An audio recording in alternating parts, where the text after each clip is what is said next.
5월 28일 날 밤부터 삐라가 내려왔고, 일부에서는 혹시 생화학 무기를 여기에 집어넣어서 오지 않느냐 하는데요. 풍선에 뭔가 생화학 물질이나 걸 넣고 와서 터트리면 이 공중에서 폭파하는 거기 때문에.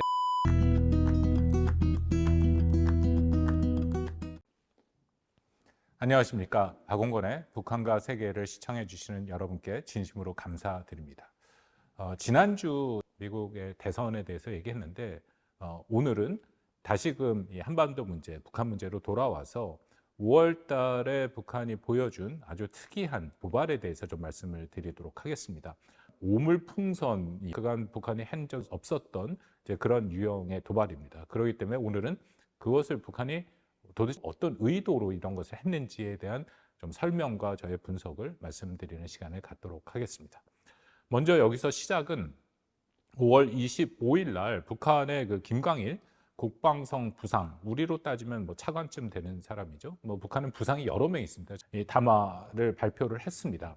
이 담화의 내용을 보면 세 가지를 경고를 했는데, 물론 국방성에서 나오는 거니까 군사적인 내용들을 포함하고 있죠. 세 가지가 있는데, 하나는 한국과 미국이 최근 강화하고 있는 공군력 또 감시 정찰과 관련된 문제 제기와 더불어서 한미가 하고 있는 연합 공중 훈련에 대한 전반적인 문제 제기를 했습니다. 이것을 북한은 군사적 긴장을 조성하는 핵심적인 도발 행위다. 늘 북한은 그렇게 얘기를 하니까요.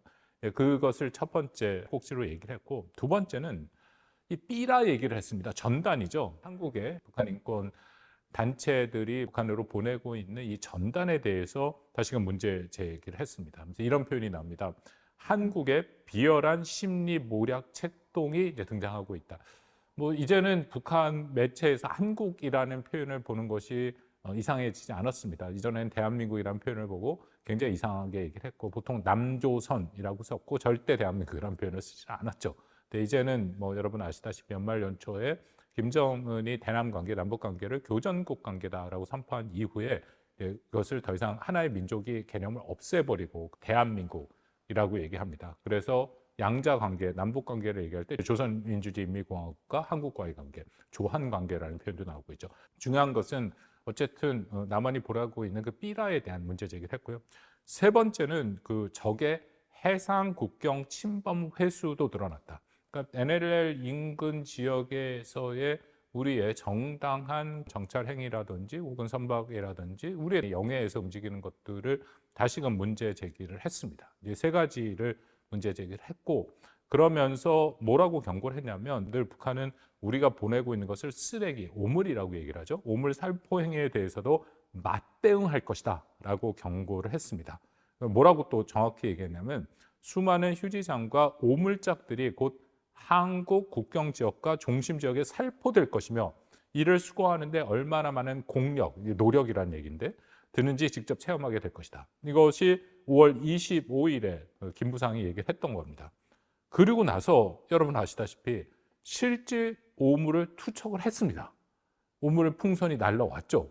우리 굉장히 당황했습니다. 그 풍선이 날라오는데 사실 1차적으로 그 풍선 안에 뭐가 들어있는지를 정확하게 판단할 수 없기 때문에 정부에서 경고를 보내고 그리고 그것을 수거해가는 광경이 있었죠. 그런데 그걸 열어보니까 정말 말 그대로 오물이 들어있었습니다. 제가 말씀드리기가 좀 민망한데 분변도 있었고 여러 가지 헌 신발 그런 정말 쓰레기들을 풍선에 달려서 보냈습니다. 이게 라텍스 풍선이라고 해갖고 큰 2개짜리 풍선인데 이게 잘 찢어지지 않는 그런 풍선입니다. 그리고 풍선이 다 달려 있는 것 같지는 않은데요. 타이머가 달려 있어서 일정 시간이 지나면 자동으로 폭파해서 어떤 지점에 떨어지도록. 물론 풍선 자체가 항법 장치를 달고 있지 않습니다. 우리가 한국에서 보내는 건 항법 장치가 있습니다. GPS가 위치 확인이 되는데 북한에서는 GPS로 달려서 오는 것 같지는 않고요. 그렇지만 어쨌든 이것이 바람을 통해서 오는 것은 맞습니다. 그래서 예를 들어서 북한 서부 지역에서 이 풍선을 보내면 한반도 남쪽으로 전역으로 쫙 퍼져서 내려오게 되죠. 그러면 지금 이렇게 오물 풍선을 북한이 보냈냐가 중요한데, 이 풍선이란 것은 이 바람에 따라서 움직이기 때문에 현재 4월 이후에 남한의 단체들이 북쪽으로 풍선을 보내기 시작했습니다. 왜냐하면 그 전에 겨울 같은 경우에는 이 남쪽에서 북쪽이 아니라 북쪽에서 남쪽으로 바람이 불기 때문에 제대로 풍선을 보낼 수가 없거든요. 그래서 보통 4월부터 일부 단체가 그걸 보낸 것은 뭐 이래저래 알려진 사실이고요. 거기에 대해서 이제 북한이 대응을 하기 시작했다라는 거죠. 그래서 실질적으로 이렇게 오물풍선을 보냈다라고 알 수 있습니다. 그러면 여기서 뭐 여러분들 아마 질문이 있을 수 있다고 생각합니다. 북한이 왜 이렇게 남한에서 북한으로 보내는 풍선에 이렇게 민감하게 북한이 반응을 하느냐? 이것이 중요한 질문 중에 하나인데요. 북한의 입장에서는 이것이 굉장히 큰 자신들의 체제에 대한 위협이 됩니다. 1차적으로 물론 국내에서 보내는 단체가 여러 군데 있기 때문에 내용물이 좀 다르긴 합니다. 그렇지만 북한이 말하는 그 안에 무슨 오염, 쓰레기가 담겨 있는 것은 전혀 아니고요.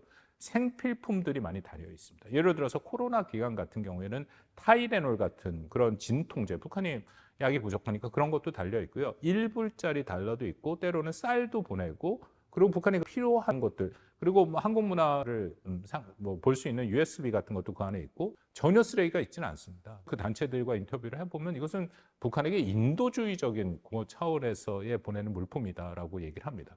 그것이 하나이고요. 또 하나는 일부 단체에서는 이제 전단이 들어가는데 이 전단에 뭐 당연히 북한의 문제점을 얘기하는 것도 있고 그냥 단순히 북한 바깥의 세상이 어떻게 돌아가고 있는지 이제 그런 내용들을 얘기하는 것도 있는데요. 북한이 제일 민감하게 생각하는 내용이 김정은 탄생의 비밀이죠. 북한에 관심 있는 분들은 다 알겠지만 북한의 이른바 백두혈통이 내려오는 그 단계를 보면 장자 전통입니다. 이게 유교적인 개념이 있는 거죠. 그래서 김정일 같은 경우에는 첫째 아들 장자죠. 근데 김정은은 장자가 아닙니다. 김정일의 장자는 김정남이죠. 근데 김정남은 김정은이 그 사실상 독살했다라고 뭐 알려지는 사실이고요. 김정은 같은 경우에는 김정일의 세 번째 부인의 두 번째 아들입니다. 우리한테는 뭐 상당히 익숙한 것이 있지만 북한의 대다수의 주민들은 이 사실을 모른다라는 거죠.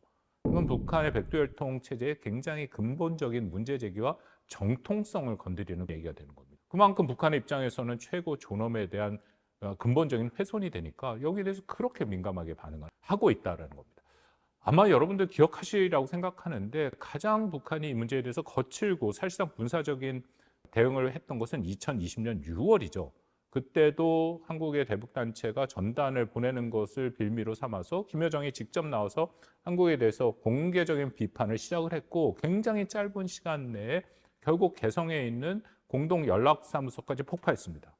당시 문 전 대통령도 한 두 번쯤 이 문제를 해결하겠다라고 얘기를 했었고 뭐 통일부와 당시 뭐 정부 부처들 다 나와서 이 문제 해결하겠다. 문제를 해결하겠다라는 것이 한국에서 북한으로 보내는 대북 전단을 막겠다라는 거죠. 그래서 나중에 뭐 우리가 흔히 말하는 대북 전단법이라는 게 국회를 통과해서 그런 상황까지 왔고, 그러니까 그만큼 당시 한국 정부가 적극적으로 이 문제를 해결하겠다고 나섰음에도 불구하고 북한은 그런 걸 다 무시하고 이것을 극도로 긴장을 조성을 시켰습니다. 그 당시에 마지막에 이런 얘기가 납니다. 6월 16일쯤 북한의 총참모부가 4개의 군사행동을 하겠다라고 이제 밝히는데요. 거기에 뭐가 들어있냐면 금강산과 개성지구에 다시금 자신들의 연대급 부대를 배치하겠다라고 얘기를 합니다. 거기는 남북 합작 사업의 상징적인 것인데 다시 군사화하겠다는 거. 두 번째는 남북 군사합의에 따라서 비무장지대의 감시초소 GP라고 불리는 거죠. 그것을 다시 복원하겠다. 물론 뭐 9.19 군사합의 작년에 북한이 무력화 선언한 후에 다시 복원했습니다. 근데 어쨌든 2020년에 그런 얘기를 했다. 세 번째 군사행동으로 그 남한과 북한의 전선을 전체적으로 경계 근무 급수를 1호, 그러니까 굉장히 높은 수준의 그런 위험도를 얘기를 하는 대비태세로 전체적으로 올리겠다라고 얘기를 하고, 네 번째 마지막에 이런 얘기를 합니다. 대남 삐라살포의 유리한 지역들을 개방하고 북한 인민들이 이 대남 삐라살포 투쟁을 할 수 있도록 군사적으로 보장하겠다. 다시 말씀드려서 한국으로 향해 삐라를 보내겠다라고 얘기를 한 겁니다. 근데 결국 그 2020년의 4대 군사행동은 김정은이 6일 지난 그 중앙군사예비회의에서 이 총참모부가 제기한 대남 군사행동 계획을 그냥 보류해 버립니다. 그래서 실질적으로 이행은 안 되고 이제 후에 아까 말씀드린 GP 같은 건 이행이 됐죠. 근데 이번에는 삐라가 날라왔다. 그것을 아까 말씀드린 것처럼 4월 달에 우리가 보낸 것에 대한 대응이고 그만큼 북한이 민감하게 생각을 하고 있다라는 겁니다. 5월 28일 날 그 밤부터 삐라가 내려왔고 그 다음에 북한의 김여정 부부장이 5월 29일 날에 또 담화를 발표를 합니다. 이 담화의 내용을 보면 뭐 상당히 좀 당황스러운 내용들인데요. 뭐라고 자신들의 행동을 정당화하냐면은 북한식 표현의 자유다라는 거죠. 우리는 우리 정부에서 나서서 삐라를 보는 게 전혀 아니지 않습니까? 우리야말로 자유민주주의 국가로서 표현의 자유가 보장되니까 한국에 있는 단체들이 이것을 보내는 것을 막기가 어려운 것이죠. 원칙적으로 막으면 안 되는 그런 상황입니다. 그러니까 북한은 마치 이거를 거꾸로 얘기를 해서 이제 자신들도 표현의 자유를 표현한다라고 얘기하는데, 여기는 뭐 당연히 상식적으로 생각해도 몇 가지 문제점이 있습니다. 첫 번째는 국가가 주체가 돼서 표현의 자유를 표현하는 것은 아니죠. 표현의 자유라는 것은 국민들의 표현의 자유를 보장해 준다. 그렇다면 한국은 북한 인권을 생각하고 북한을 도와주고 인도주의적인 측면에서의 그런 고민을 하고 있는 한국민들이 표현의 자유를 통해서 여러 가지 정보를 유입하는 것을 보장해 줄 수밖에 없는 그런 체제고, 근데 북한이 한국한테 보내는 말 그대로 오물과 쓰레기라는 것은, 이것은 북한 정부가 나서서 한 겁니다. 북한의 대남 군사 작전과 여러 가지 것들을 총괄하는 북한의 총정찰국에서 나서서 이것을 한 거죠. 그럼 당연히 정부 주도고, 김여정이 정부의 부부장 역할을 하고 있지 않습니까? 그 정부에서 나와서 얘기를 한 거고, 아까 말씀드린 북한의 국방상의 김부상 같은 경우 정부 인사입니다. 그러니까 정부 주도가, 정부가 표현의 자유를 표현한다? 말이 안 되는 그런 얘기인 것이죠. 그래서 이것을 참 받는 입장에서는 여러 가지 좀 우려가 되긴 합니다만, 전체적으로 북한이 제 판단에는 일종의 고육지책을 하고 있다. 그러니까 그만큼 전단이 실제 위협이 되고는 있지만 효과적으로 막을 수는 없기 때문에 오물을 보낸다. 북한의 노림수는 한 두 가지 정도로 생각되는데요. 이렇게 그 오물을 보내서 한국을 좀 표현해 그렇습니다. 괴롭히는 거죠. 한국 내에서 이 전단을 보내는 그런 단체들에 대한 문제 제기가 2020년에 있었습니다. 그들을 비판하는 목소리가 더 커져서 전단 살포를 중지시키게 하는 일종의 남남 갈등을 좀 야기하거나 그것을 모색하는 하나의 목적이 있을 수 있다라고 판단이 되고, 또 하나의 목적은 이게 굉장히 감정적인 거거든요. 김정은이 대노할 만한 전단 살포기 때문에 뭐 김여정을 비롯해서 북한의 뭐 그 핵심 지도층 같은 경우에도 김정은의 좀 눈치를 봐야 되지 않느냐. 그래서 뭐 이렇게 얘기했겠죠. 지도자 동지, 우리도 대한민국에 정말 오물을 보냈습니다. 약간 그렇게 얘기할 만한 그런 일종의 행동이지 않을까라고 생각하는데, 뭐 제가 평가는 하지 않겠습니다. 그냥 평가는 우리 시청자 여러분들께서 한번 하시죠. 굉장히 가슴 아픈 일이다. 뭐 그런 생각이 듭니다. 그리고 또 이 일부에서는 과연 이 오물풍선 때문에 우리의 안보가 흐트러지지 않느냐 하는 얘기가 있는데, 뭐 제 판단에 크게 우리 안보에 직접적인 위협은 없습니다. 물론 이거 내려오는 오물이 풍선이 터져서 이것이 떨어져서 어떻게 보면 우리의 재산이나 인명에 일부 피해가 올 수도 있지만 현재로서는 그렇게 보이지는 않고요. 북한이 이렇게 보낸 건 2016년, 17년에도 각 해에 한 1,000개 정도의 풍선을 보냈습니다. 그때는 꽤 무거운 것들이 와서 일부 한국에 있는 자동차가 파괴되거나 우리 재산상의 손실이 있었죠. 이번엔 그 정도 수준은 아니다라고 판단을 합니다만, 앞으로도 계속 보낼 가능성은 열려 있다. 거기에 대한 대비는 필요한데요.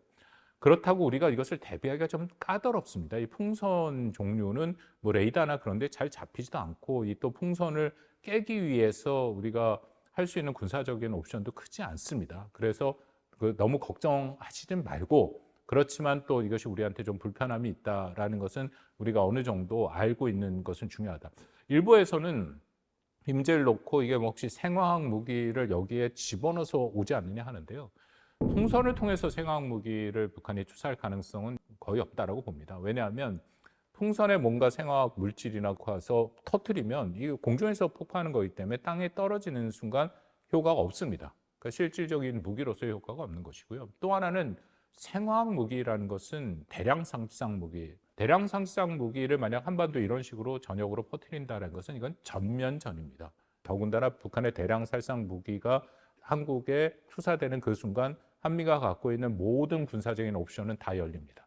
대량 살상 무기이기 때문에 북한이 그렇게 할 가능성은 없고, 정말로 만약 남침을 전격적으로 생화학 무기까지 사용하려면 자신이 갖고 있는 다른 투발 수단들을 활용해서 전략적 목표를 정확하게 하겠죠. 이런 풍선은 말씀드린 것처럼 그냥 바람 따라 날아가는 거기 때문에 전략적 목표를 정확하게 조준하는 것은 불가능한 것입니다. 오늘은 지난 5월 달에 있었던 북한의 이전과는 좀 차별화되는 도발 양상에 대해서 여러분께 설명을 드렸습니다.